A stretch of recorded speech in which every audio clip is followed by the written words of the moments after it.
get started. Thank you so much for... Thank you. That's for doing nothing. Yeah. Just let you see what I actually do. Thank you so much for coming today. I was not able to print my notes pages, so I'm going to be holding my laptop the entire time. As you know, the title of my presentation is Maximizing Learning Opportunities in Practice, a retrospective on me. So the objectives, I'll read them out for you. Participants will be more knowledgeable about what's involved in maximizing learning opportunities. They'll be more knowledgeable about my process for exploring this aspect of teaching and learning. You'll become more aware of possible learning opportunities in your classrooms and become more aware of your own views on how to address learning opportunities that are created in class. So a lot of knowledge and especially a lot of awareness is my focus for today. Just to show some of the activities that we'll be going through. These are not in order, they are interspersed. So we'll see things about my motivation for doing this session. Learning objectives is the real reason. Definitions, since we're talking about learning opportunities, and those terms are quite loaded if we don't have some definitions to go with. And some snapshots of my experiences as a student, either here at SIT or in other places, and my experiences as a teacher. And I'll ask you to help me find more possible learning opportunities. And then we'll wrap up with some feedback. Okay. So let's get into definitions for learning. Interaction is key. If we look at sociocultural theory, it says that one of the ways is transforming external activities into mental ones as mediated by semiotic tools. And I bold semiotic tools because we will see that a little bit later, how that is not just language. And still sticking with sociocultural and constructivist theories, it's socially constructed, often through dialogue. But at Snapshot 2A, I'm going to question if that's really necessary for learning to happen, or at least for me. Also related to learning is basically what's meaningful for the learner. Right? I took this from Liz Lerman, who created the critical response process, which is a way of giving feedback for works in progress for artists.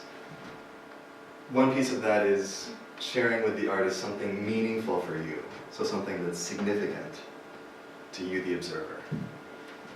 We can extend this to a student or a learner in class. What's significant to them is what they will learn. And Kumadavati Velu says basically the same thing. It's a personal construct. It's the individual student who really has control about what gets learned and what doesn't, based on what they bring to the class. Learning also involves the whole person. We have people like Bonnie Norton, Pavlenko, and Leitov who talk about identity reconstruction and the struggle for participation being a part of, especially language learning.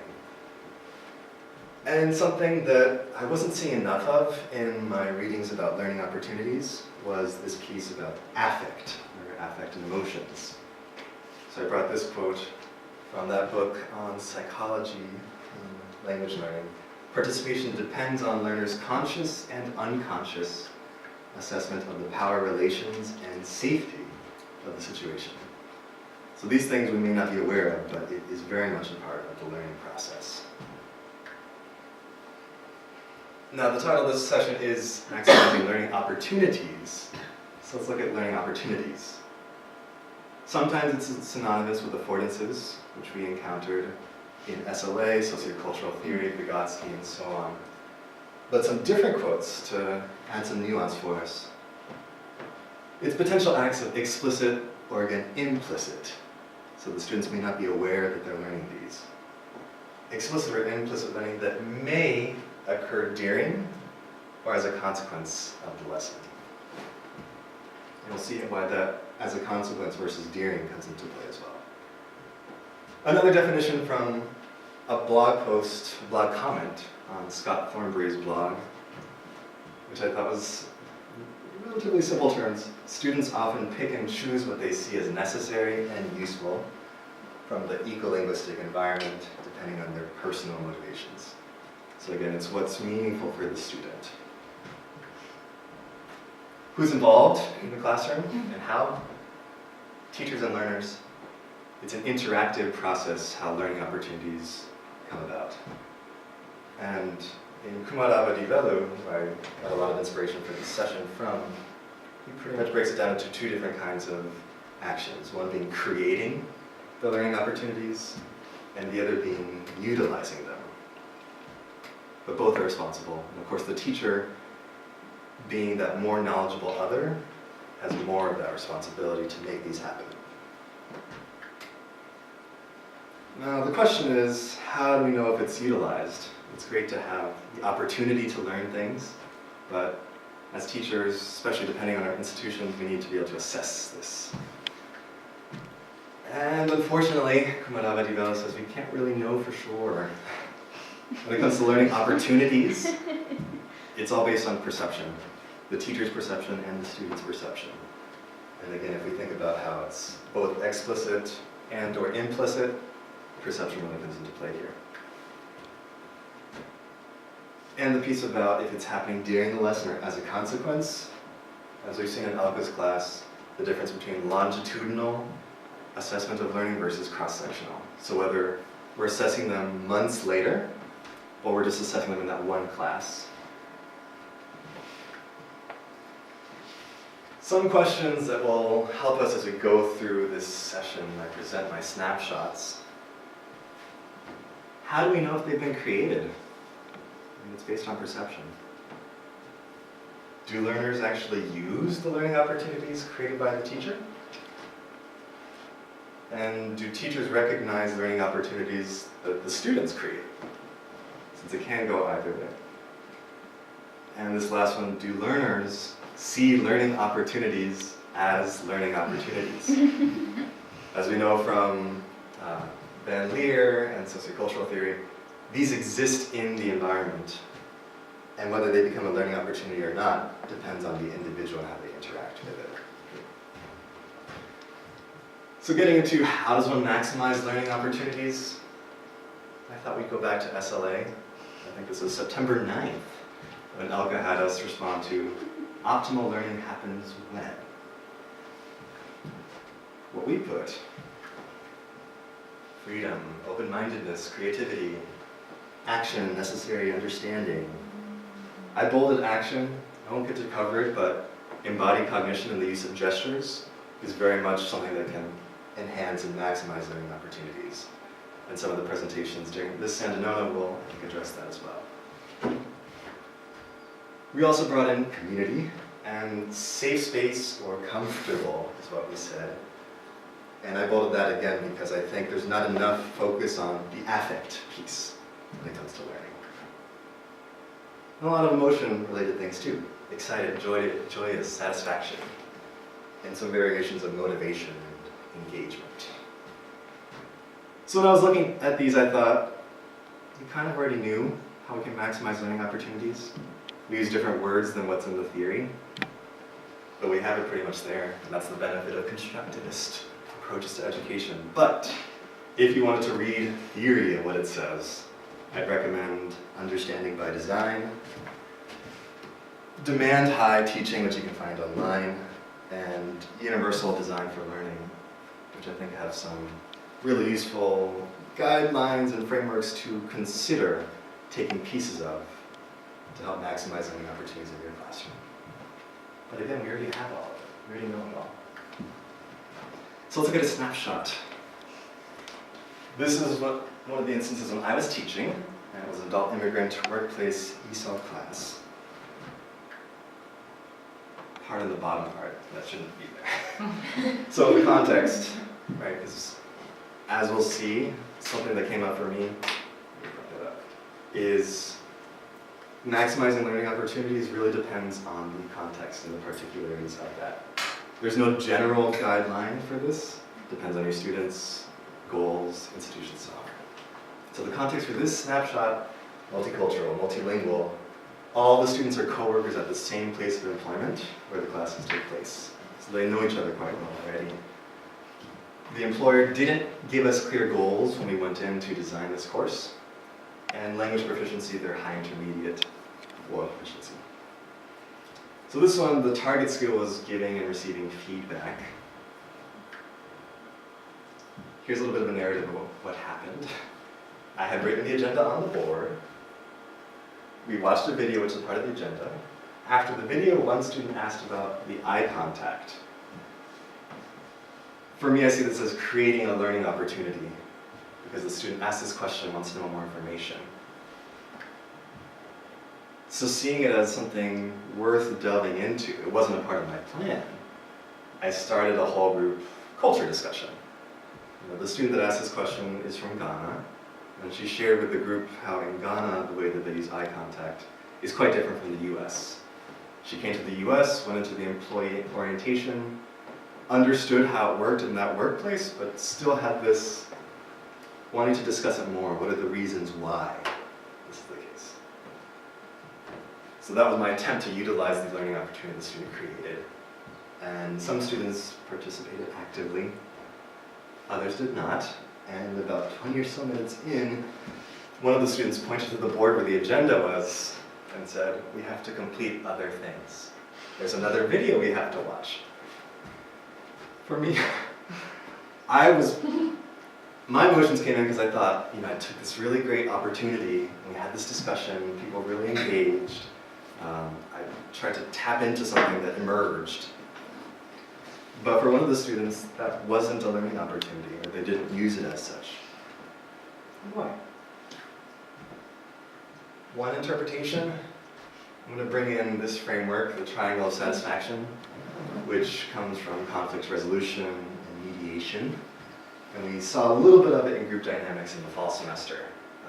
But to walk us through this framework, we have on one side, there's the result. If people are interested in the results of a negotiation, or I think we can extend it to a classroom. What do I want to get? We have on this side process or procedural interests and needs. How do I want to do it? How do I want to do this activity? Do I want to talk in pairs or work by myself? And then emotion or psychological needs and interests. How do I want to feel about the people I process? Do I feel like I need to save face when I'm working with this person? Do I want to have more rapport with them? All these different interests come into play. And so using this framework, how I interpreted that instance, and I'll go back. For me, I thought perhaps she had emotional kind of needs and interests that were not being met, that maybe she wasn't comfortable because the topic is something that she can't speak confidently about. She was a student who regularly told me after class, my speaking and understanding of English is not that great. So maybe there was that affective piece of, this is too far out of my realm, can we go to a more structured activity? Also for process, maybe she would have preferred watching videos, and 20 or so minutes of discussion can bore or it can mentally exhaust a lot of us. Or in terms of the results, again, maybe she wanted to go to the feedback more and not so much of this side topic.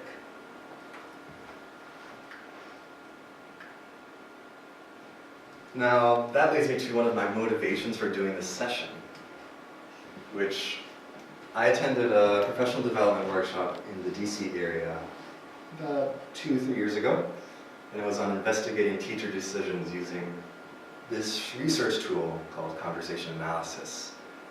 Basically, it gets an audio and video recording of classroom interactions so that you can see what's happening between the teachers and the students, this kind of thing. And for me, I thought that's so cool. I can look at tiny information, get the data, the raw data. Are the students nodding? Are they looking away? Are they looking at their paper? Is the teacher asking questions to all the students or just one? I haven't been able to use this tool, but I thought it'd be interesting as a way to explore this more. Taking a step back, however, we have in front of us We're going to go with the pine cone. And the iridescent paper. Okay. If you were to raise the pine cone, it means that you agree. If you raise the iridescent paper, it means that you disagree. So pine cone is agree, iridescent paper is disagree. So, the question, do you agree or disagree? And do you agree that when the student asked about eye contact, that was a learning opportunity? And the student, we watched a video about giving feedback, and then one of the students after the video asked, what about that feedback, that eye contact? In Ghana we do this, what about the US? Is that a learning opportunity or no? Okay. Next question.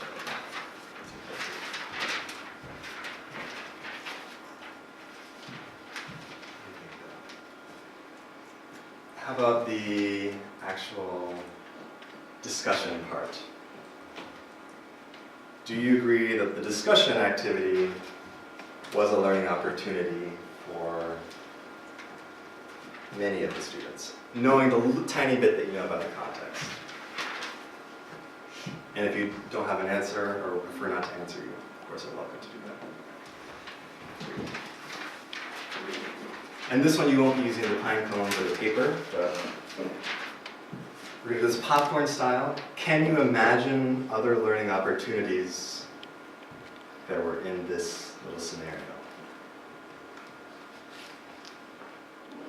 And this one I'll ask you to give a verbal response. We could have students talk about the eye contact environment in their own countries to exchange that. So then bring in additional students for that kind of... Yes, and also it might encourage more conversation and examination of the cultural implications. Your cultural awareness. Mm-hmm. Any other thoughts? If you wanted to do something that was less discussion-based, you could do a making eye contact with each other experiential activity, which they could like keep eye contact with each other for different amounts of time in conversations and see how they interpreted or felt during those conversations. So it's not about eye contact. It's about the last one. They say we have to complete other things. So I would ask, so what is learning to you? Do you think when you complete all this, you are learning? And what is the purpose of you coming to the classroom and do all these activities? Great question. Yeah. So kind of getting at a learning opportunity to delve into the values piece that learners bring in. So we're going to move on. Another reason why I wanted to do this session, these are the same lists of things that we created. The one that I wrote, objectives aligned. Feels a little bit different. I kind of feel like I'm not very emotional when I write that. So a little snapshot to demonstrate this piece and how that plays in for you. This comes from Chad's Sandanona presentation yesterday. So a little description. Chad wanted to show an example video. His workshop was about making videos in storytelling. I thought perhaps to recruit our interest in learning what he was going to offer us in the rest of the workshop. So what happens next? He gets out of the PowerPoint slideshow on his computer, he switches to the internet browser, and I noticed that he's on his YouTube channel, and that he's posted other videos. Okay. Well, for me, this created a learning opportunity. I created it for myself, in a sense. And I realized that I want to take note of that link for possible future use. I mean, the video quality looked really good. Maybe the other ones are good too. But his objectives, I don't remember exactly what they were, but they were not for the participants to identify a resource for existing videos. It was to create new ones. So it wasn't quite as objective, but I learned that. This was just the screen cap. You can see at the bottom left, that's his name, so that's his YouTube channel. And then here's one like, what time do you, and he's with the students, so I thought, these are pretty good videos. Now, interpretation from this one, right, I mentioned that a definition of learning is that it's socially constructed, it's through dialogue, but for me, was it really? Maybe I was dialoguing with myself, and maybe within myself, I'm my own more knowledgeable other. But I was not dialoguing with my friend. And similarly, I'm pretty sure he didn't plan for that. And again, as an affordance, it just existed there. When I brought things in, it became an opportunity for me. I'm going to skip that question. I know not all of us were just in that session, but another snapshot from Chad's presentation as well. So the description of this one, Chad presents vocabulary for different types of camera shots, establishing shot, long shot, and so on. For the low angle shot of Ellie, where it's kind of under and it's shooting up at her, he mentions the power that's communicated, making a nod to Sarah's presentation, which was yesterday morning as well, on viewing and representing skills and how we interpret media and think about the reasons behind why choices are made. So I thought maybe he attempted to make a tiny learning opportunity for us by connecting it with a different presentation. I also created a learning opportunity for myself because I attended Sarah's presentation as well. But he continues his presentation. He doesn't linger with it. So for me, I see that as he didn't utilize the learning opportunity. Why? Right. Again, I think it goes back to his objectives. It wasn't for participants to be able to analyze activities for these representing and viewing sub-skills. I wanted to do that, and that's why I created that learning opportunity for myself. But those weren't his objectives. So he made a choice. So we get to my interpretation. This is a quote from Kumarava Divalu. Language teaching must be sensitive to a particular group of teachers, teaching a particular group of learners, pursuing a particular set of goals, within a particular institutional context, within a particular social cultural milieu. The idea of particularity, it's so context dependent, whether you make choices this way or that way. So to say maximizing learning opportunities will look the same is not what I intend to say. In other words, he made choices based on those objectives, as one would hope. So this gets to another reason why I want to do this presentation. And before I do that, in front of you, you also have a little small whiteboard, and you should have a dry erase marker in front of you as well, and hopefully a little paper towel to erase it. So, we're going to start with the same question. The question of, do you agree or disagree? And this time, please write on the sheet what your answer would be, if it's agree or disagree. So the question is, yes, we'll do this one. In this second snapshot of Chad's presentation, I mentioned that he, with the low angle shot of Ellie from up here, and her looking down at the camera, that he said that that kind of communicates power and connected it to a different presentation that day. Is that a learning opportunity? Do you agree or disagree?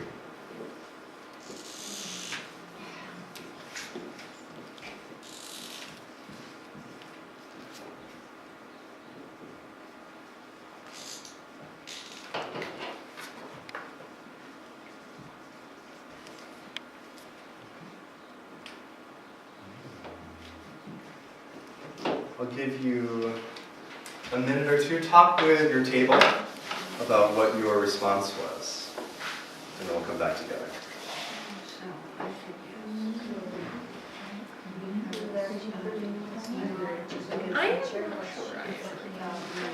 didn't have enough time to think of it, but if I had to write something down, my first response was disagree. So that was your Yes.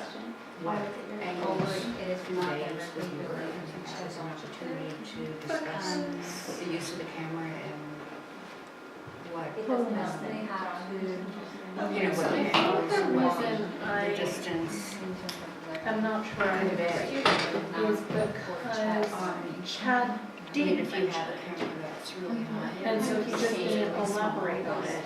And it's a piece of vocabulary that's not shared by all of the participants in his section. It says, not everyone was also at Sarah's, and that is a very vocabulary. So Sometimes we don't care it about that. maybe it's not so much that it's not It a conveys a possible certain learning emotion. opportunity, it's just, it doesn't They seem may not be aware of it, they may not articulate it alone, But he they might seemed feel developed. simple learning opportunity to be gone into by their teacher. I feel like it's more a student, like, oh, that's a connection for myself kind of thing. So I don't see the. Because I saw it as illustration. I saw it as more of an assessment. But it's not.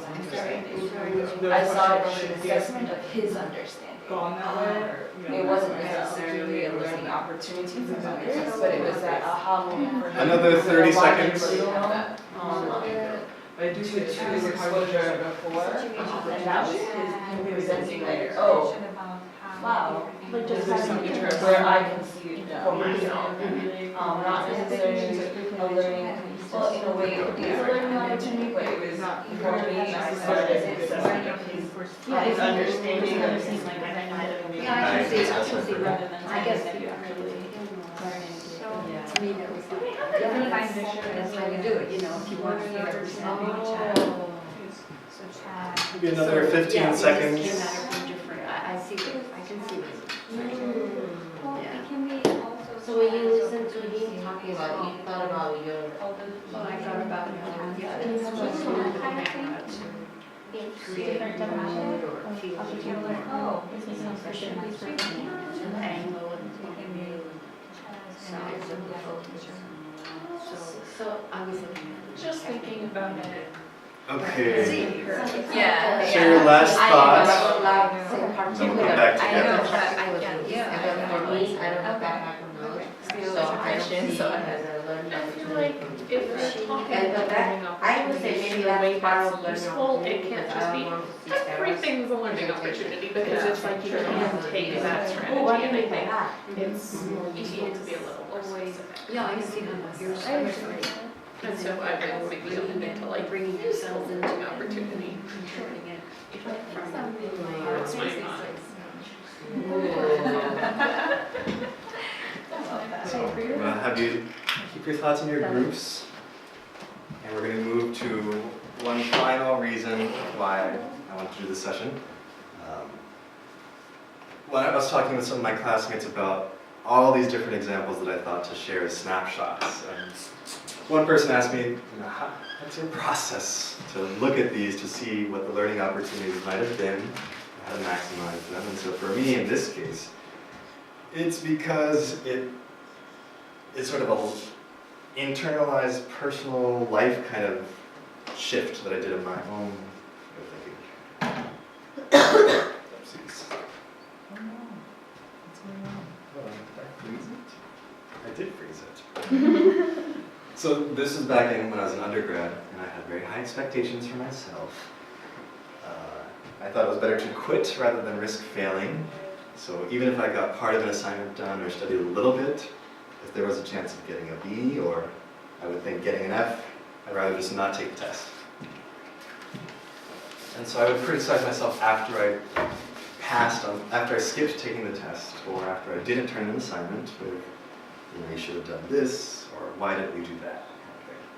Very anxiety fuel. Over those course of the 4 years, it resulted for me in very dysfunctional academic performance. Went towards what was an academic probation and potentially worse. But how things have shifted for me is represented by this visual. This magnifying glass with a tiny flower creeping up from the sidewalk.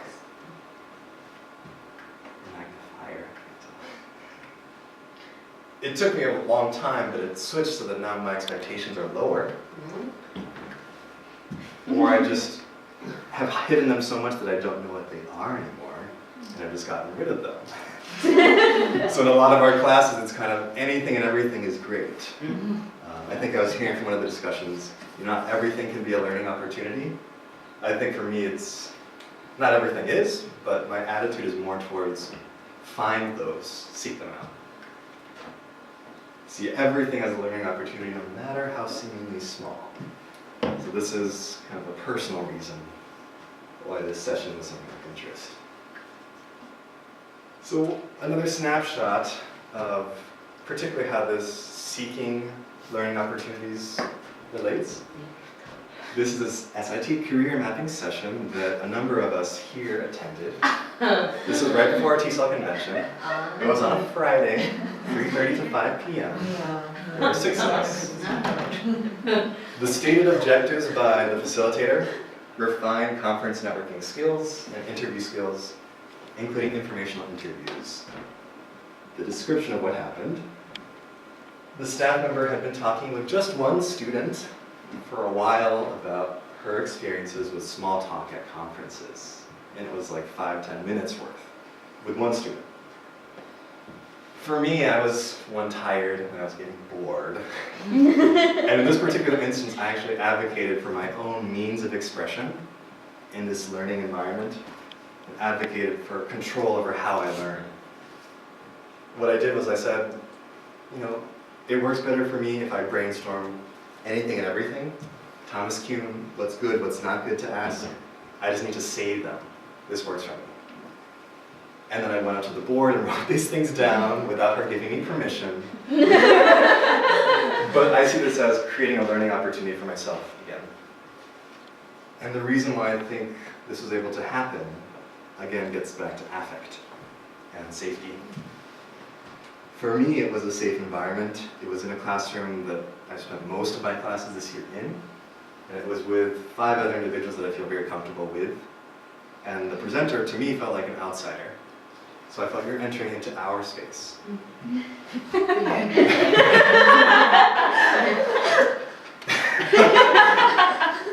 If this was a doggy class, I would ask why we're chuckling, but this is not. So I'm not going to take advantage of this learning opportunity to see what's your thought behind it. But this also relates for me to the satisfaction triangle. How I think especially the process. One-on-one talking with just one student and me listening was not working. And then sort of, let's think about the positive questions we can ask. No, I need to think about the negative ones and just get them out there. So for me, this framework benefits me in interpreting and analyzing why it was that I was able to shift this around. Right. Now, we want to skip several things, I'm afraid. Actually, if we're going to go back, have fun looking at the slideshow while I do this. Briefly, I've shared some instances where I've seen a learning opportunity. I'd like to hear from you a little bit. This is from Leslie's section of the Approaches class in the fall semester. Not everyone was in that section. This was maybe the first day. And in this photo, you see a number of books, some leaves around the triangle that she gave to each of us to carry, and then some different little tools that we use in Silent Way, CLL, participatory approach. A later class, she put them all in a line on the floor in the auditorium. Let's go back to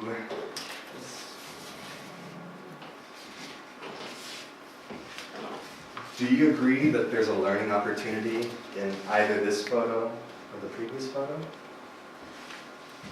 If you would like, please share your response on your board.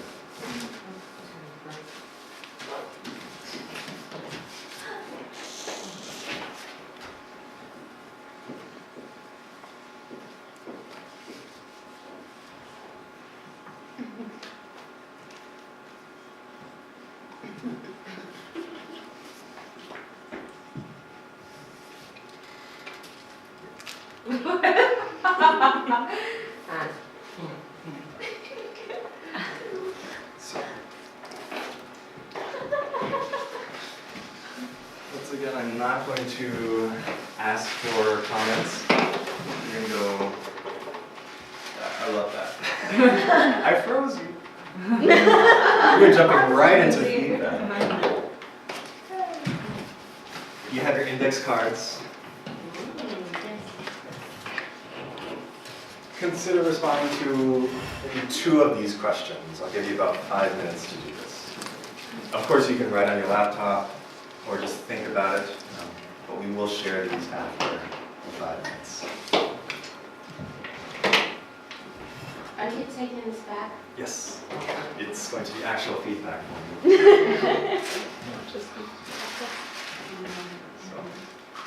I'll read out the questions on that index, that yellow index card. Respond to 2 of these. What did you learn during this presentation? What learning opportunities in this presentation did you see me try to utilize? What learning opportunities did you see me miss or maybe skip over? Or what did you struggle with in this presentation and why? Choose 2 questions. I'll choose 2.